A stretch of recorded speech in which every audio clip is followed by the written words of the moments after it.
अस्सलाम वालेकुम class matric student, कैसे हैं बेटा? उम्मीद है आप खैरियत से होंगे। लास्ट टाइम का लेक्चर भी आपने अच्छी तरीके से उतार लिया होगा।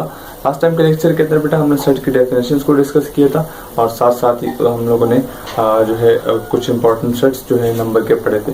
सो आज के लेक्चर के अंदर हम जो है वो कुछ मजीद डिटेल्स पढ़ेंगे कि सेट को लिखने के तरीके कितने हैं। ठीक है, किसी भी सेट को लिखने के जो है डिफरेंट मेथड्स होते हैं और वही हम आज सीखने वाले हैं। ठीक है बेटा, तो सर हमारे पास क्या है, ways to write a set, किसी सेट को लिखने का तरीका, जिस तरह उसको लिखा जाता है। अच्छा बेटा, इससे पहले मैं आपको बताता चलूं कि चैप्टर नंबर 17 यानी मैट्रिक का हमारा पहला चैप्टर स्टार्ट है और सेट एंड फंक्शन जो इसका चैप्टर का नाम है उसी को फर्दर कंटिन्यू कर रहे हैं। ठीक है बेटा, सो देन उसके बाद क्या है, there are 3 ways to write a set, किसी सेट को लिखने के 3 मेजर तरीके होते हैं। नंबर 1 टेबुलर फॉर्म, या टेबुलर फॉर्म का दूसरा नाम है रोस्टर फॉर्म। ठीक हो गया, और another form is descriptive form और थर्ड जो है सेट बिल्डर फॉर्म। 3 किस्म के हमारे पास लिखने के तरीके होते हैं। सबसे पहला है टेबुलर फॉर्म। अब टेबुलर फॉर्म क्या होता है सेट का लिखने का, तो मैंने अल्फाजों में बयान करने की कोशिश की है और ट्राई की। अल्फाजों में खैर बयान करना ज़रूरी नहीं है, लेकिन जब आप फेयर काम कर रहे हो और मेरे साथ साथ कॉपी के ना, तो आप बिलशुबा आप यहाँ पर जो है लिख सकते हैं। ठीक है, आप बिल्कुल तरतीब से सीक्वेंस से काम कीजिएगा। ठीक है, सो देखिए, when elements of a set are close in a curly bracket called tabular form. जब किसी सेट के एलिमेंट्स को कर्ली ब्रैकेट के अंदर क्लोज किया जाता है, लास्ट टाइम आपको मैंने बताया था कि सेट जो है हमेशा कर्ली ब्रैकेट के अंदर क्लोज होता है और कर्ली एलिमेंट के जो बीचों बीच नंबर्स होते हैं या अल्फाबेट्स होते हैं वो सेट के एलिमेंट्स या मेंबर्स कहलाते हैं। सो लेट्स सी स्टूडेंट्स, तो जैसे डेफिनेशन के थ्रू अगर हम अभी एग्जांपल्स की तरफ देखें तो मैंने यहाँ 2 एग्जांपल्स लिखी है और एग्जांपल में सबसे पहले नेचुरल नंबर। नेचुरल नंबर क्या होता है बेटा, लास्ट टाइम के लेक्चर में मैंने आपको बता दिया था। और नेचुरल नंबर 1 2 3 4 5 1 से स्टार्ट होता है और ओनवर्ड इनफाइनाइट नंबर होते हैं। ठीक है, तो दूसरा सेट मैंने लिखा है इवन नंबर्स का, ई से रिप्रेजेंट करते हैं इसको। ठीक है, हमेशा कैपिटल लेटर से रिप्रेजेंट करते हैं। लास्ट के लेक्चर में तफसील गुफ्तगू हमारी हो गई। 2 4 6 8 10 और 12, यानी 2 से लेकर 12 तक हमारे इवन नंबर्स है। ठीक है, तो हमने क्या किया, चलो हम इसको इनफाइनाइट कर देते हैं ताकि ज़्यादा आपको टेंशन की ज़रूरत ना हो, तो इसे आराम से समझ में आ जाए। इनफाइनाइट इसलिए कि ताकि आपको ये ना लिखना पड़े कि शुरू के 5 नंबर का सेट वगैरह वगैरह। ठीक है, डिस्क्रिप्टिव फॉर्म।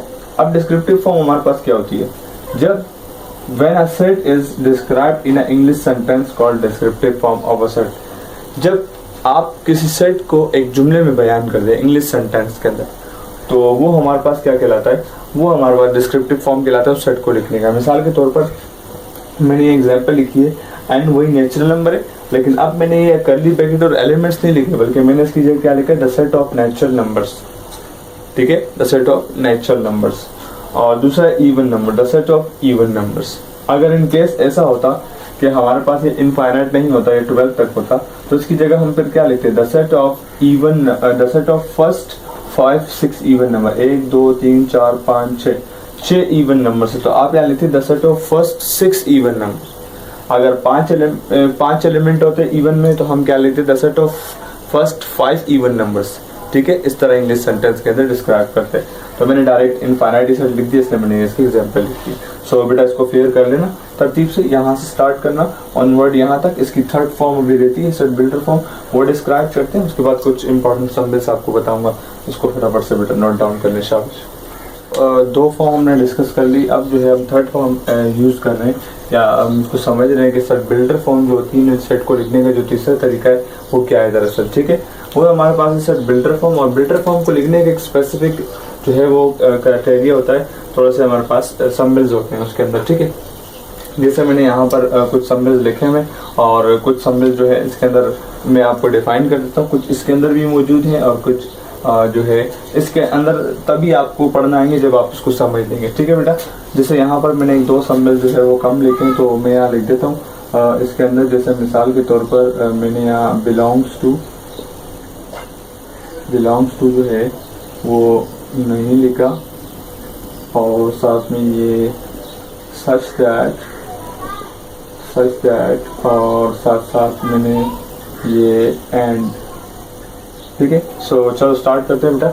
सबसे पहले हमारे पास इस सिंबल्स को पहचानना और उसको लिखना है। इसके लिए जब आप फेयर काम करेंगे बेटा, एक पेज पे अलग सा बॉक्स बना लीजिएगा ताकि अगर बाद में जब और सम्बल्स हम आते रहें तो आप वो सम्बल्स भी लाकर इस बॉक्स के अंदर लिखते रहेंगे। ठीक है, सबसे पहले इक्वल का साइन तो आप जानते ही बेटा कि इसको इक्वल का साइन बोलते हैं, और इसके ऊपर छोटा सा स्लैश आप लगा दें सो ये नॉट इक्वल टू बन जाएगा। ठीक है, और ये ग्रेटर देन और लेस देन में अमूमन बच्चे कंफ्यूज होते हैं बेटा। क्लास 9 के अंदर भी आप लोगों ने पढ़ा था कि जिस नंबर की तरफ इस साइन का ये जो मुंह खुला होता है, यानी लाइक दिस, मैं इसको आइडेंटिफिकेशन इस तरीके से करता हूँ कि जिस नंबर की तरफ इस साइन का ये मुंह खुला होता है वो बड़ा नंबर होता है, इसीलिए मैंने उस तरफ इस तरफ मुंह रखकर ग्रेटर देन लिखा, और इस तरफ जिस तरफ नॉक हो वो लेस देन होता है। ठीक है, सो लेस देन। अब इसके साथ एक और चीज आती है, इसके नीचे इस तरह एक लाइन लग जाती है, जैसे मैंने यहाँ लगाई है, इस ग्रेटर के नीचे लाइन लग जाए तो ये कहते हैं ग्रेटर देन एंड इक्वल, यानी ग्रेटर भी होगा और बराबर भी होगा। जैसे यहाँ पर यूज हुआ मैं बताऊंगा, ये लेस देन एंड इक्वल और ये सबसेट है। अच्छा बेटा, यहाँ पर अमूमन इस बच्चे जो है वो इस सबसेट को भी यू लिख देते हैं, ये ग्रेटर देन एंड इक्वल नहीं है बेटा।